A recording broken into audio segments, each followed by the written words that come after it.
Well, it's kind of a nippy, rainy day outside, which is perfectly fine because I have a new project as if I needed one. Um, I'm really excited about it, so I wanted to show you guys. I'm not entirely sure how I'm going to film this episode. That's stuff nobody else but me should really care about.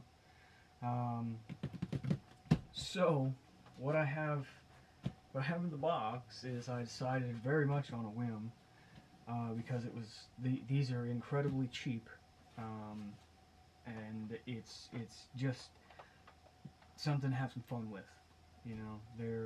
None of the parts are insanely expensive, and there are a couple parts that might be a bit more expensive, but really at that point just buy a whole new rig. You know, it's fine. They're meant to be beaten up and done all that stuff with. So before I ramble on too much more, this is a two-stroke gasoline engine and tank kit for a pedal bike, for a bicycle. And I got it off eBay. It's cheap Chinesium. As I stated, it's cheap and it's meant to get beaten up. It's just meant to be good fun. And I think having some simple good fun is it's really important right now. We'll leave it at that. So this came in the other day, yesterday. Here's my sprocket of the drive gear, whatever thing. There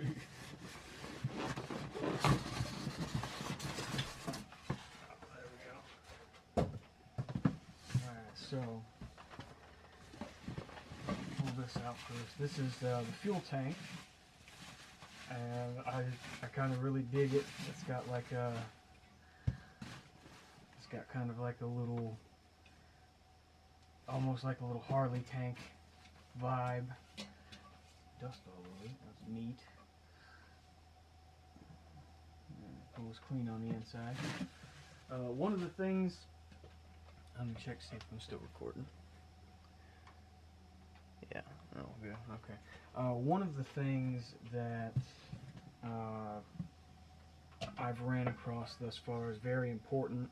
At least it's made to be so. A lot of the guys that have really dug into this, and there are tons of people, like you can find them on YouTube. Just YouTube two-stroke bicycle, and you'll get tons of guys.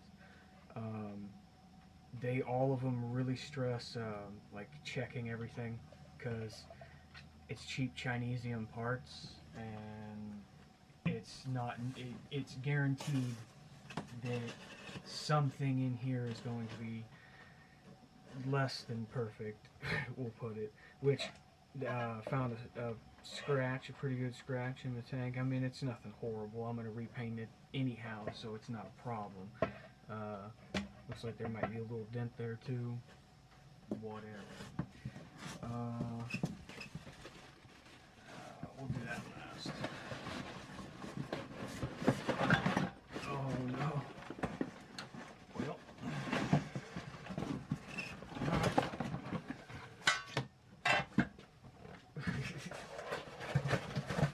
We can do it that way, that's fine.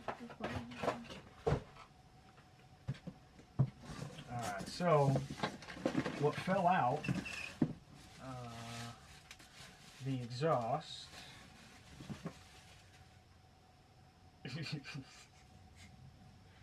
Okay.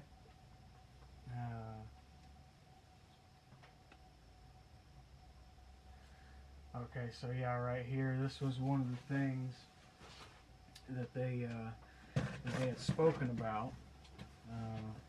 A lot of the guys I'm pretty sure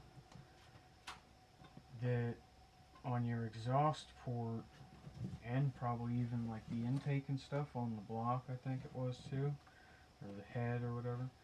Um, you want to go through and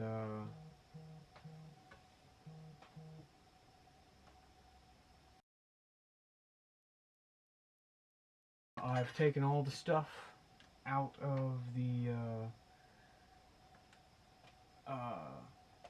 box, and it does appear to be all present and accounted for. I didn't see any booklets or anything like that. I wasn't aware if there was going to be. Um, it's not the end of the world that there isn't a booklet or anything. You know, I mean, these are simple enough to mess with. Like, just looking at it, if you just, you know, I mean, if you don't, I don't really know anything about mechanics at all, but these are simple enough. You should really just be able to look at it and, you know, figure out what a thing does. Yeah, sure. You know, if you don't know what you're doing, you might mess something up. But I mean, like I said, it's cheap Chinese stuff. So yeah. So really, I don't really know. Like, I have a lot of pre-work to do, is what I'll call it. Like, I got to go through everything, every part, and inspect it. Like I was saying before the phone call, like, I have to go through and deburr all the inside of everything. Take this completely, tear it completely down, and do essentially all the same thing. You know, not necessarily. I mean, you could port and polish it if you chose to do so. That's more hardcore than I'm trying to do with this. I'm just trying to have some fun, but some assembly is required, so to speak. Um, it is simple enough. I mean, I have to check my gaskets and all the other stuff anyhow. So, and then same with the carburetor. Go through even like this stuff, like the fuel filter, the gas cap. There's a couple of little bits and bobs in there. This is, I guess your coil would be like your starter pack or whatever, your coil for your spark.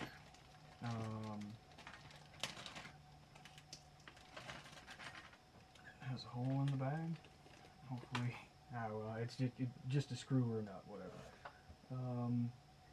Yeah, so I mean, just I got to go through everything and check it all. This is a chain guard. I already know I have to cut this. I'm pretty sure in order to work for my application. Chain. You most of the time, from what I've ran into, just from doing my homework, I'm gonna have to cut the chain and size it specifically to my personal application. Yeah. Aside from that, I don't know. The chain tensioner, I've heard a couple of guys say that these with the 4 here are the better of this kind of chain tensioner. There's some that apparently just have 2 screws, probably offset like so. I guess apparently those are garbage. Definitely don't use those, and they even recommend not using these. But it's only because I guess apparently if obviously it gets loose, it can fall into your wheel, and that's going to be a bad day. So my solution to that is I'll probably just get it on the frame where I want it, set the chain and everything else, and then I'll just tack weld it to the frame, and there you go, problem solved. How's it going? Nice rainy day out here in the garage. I'm working on the little 2-stroke project. I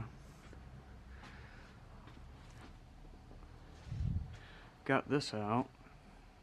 I knew immediately that I wanted to widen the footprint, and up here I had to notch that.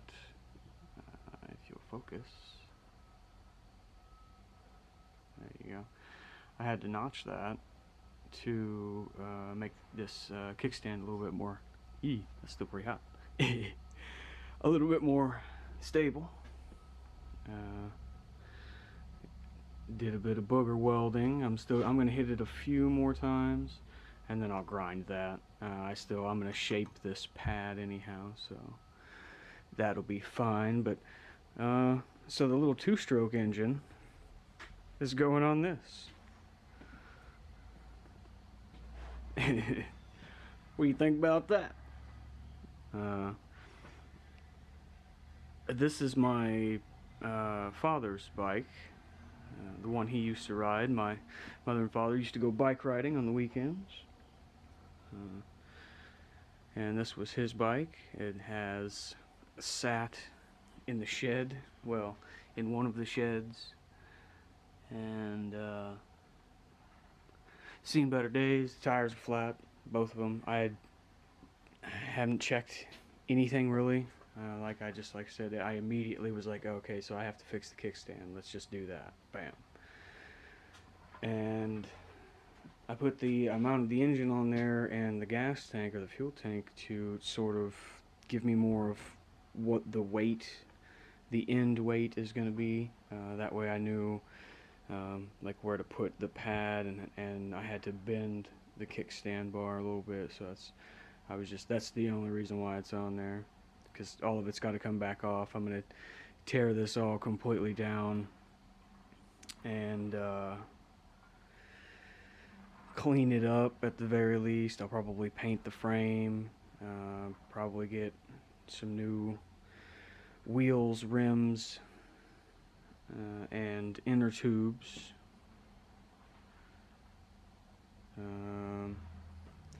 Yeah, but really, like, I want to see if I can't get this thing just fired real quick. So honestly, what'll probably happen just super fast is I'll probably run into like Walmart and get the cheapest tires and inner tubes that will fit these rims, and just use them for now. And then I may not even paint it or anything like that. I may just strip it all down real quick, oil and lube everything that's on here, get new tires and inner tubes, and see if I can't ride it real quick before winter sets in. Yeah, so I think I'm ready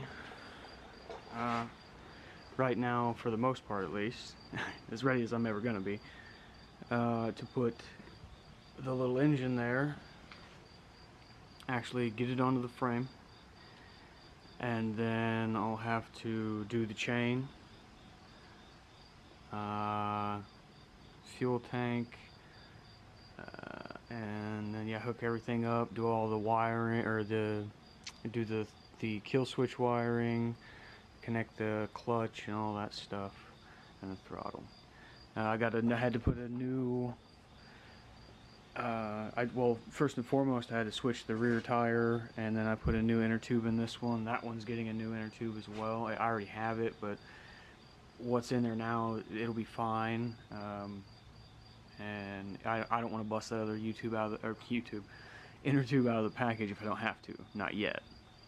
Because I am going to get new tires and probably rims at some point for the whole thing. So yeah, I went through, got all this stuff. It's not clean, but it is all oiled and working as it should be, or to the best of its ability. And so yeah, we're ready for the engine. Let's get it.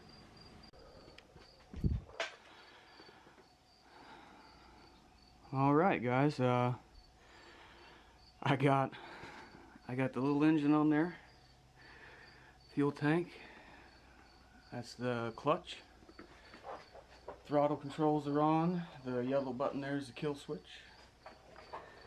I did buy a little rotor brake kit, but I guess I accidentally did not purchase the entire kit, so I'm getting parts eventually at some point, but for now I'm just using the old mountain bike brakes. Those will be fine.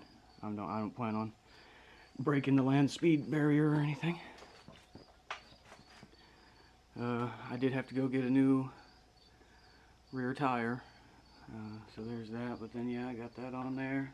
Everything seems to be good. I've already tried firing it a couple times, and so now I'm just going to play with the little carburetor and see if I can't get it running, and then do its break-in period.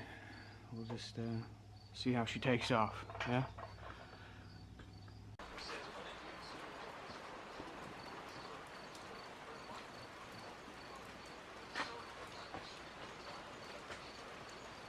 Well, I guess the Jeep's getting washed.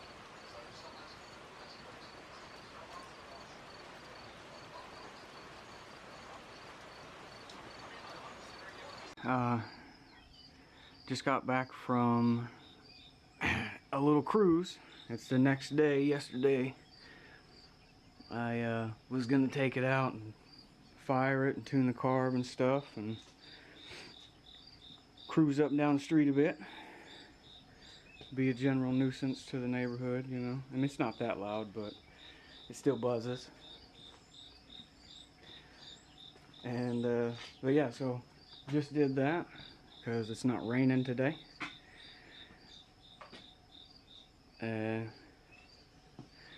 Yeah, I did try and pull it back in here and keep it running, so I could get some footage of it running. I might try and do that here in a little bit.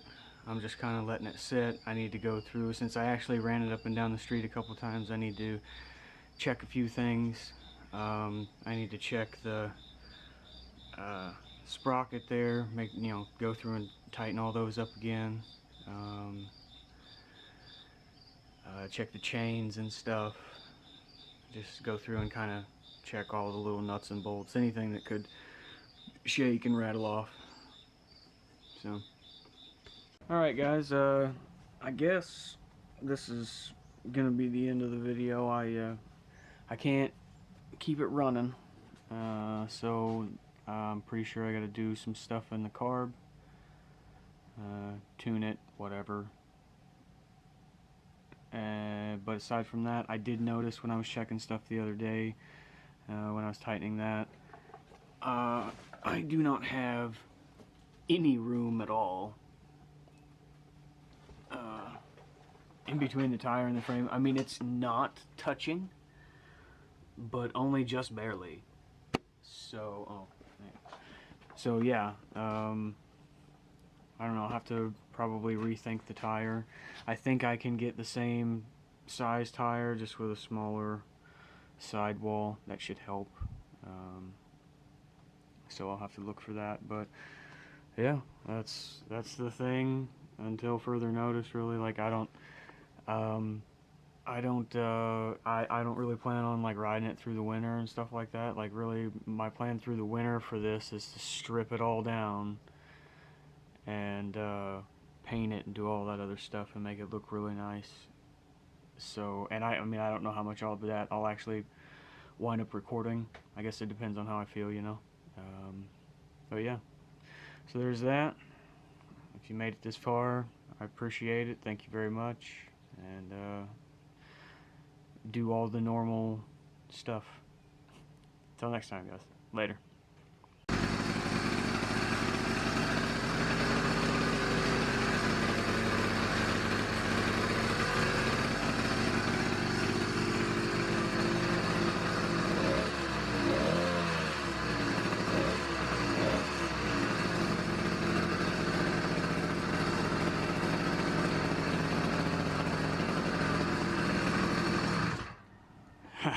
Well, there you go.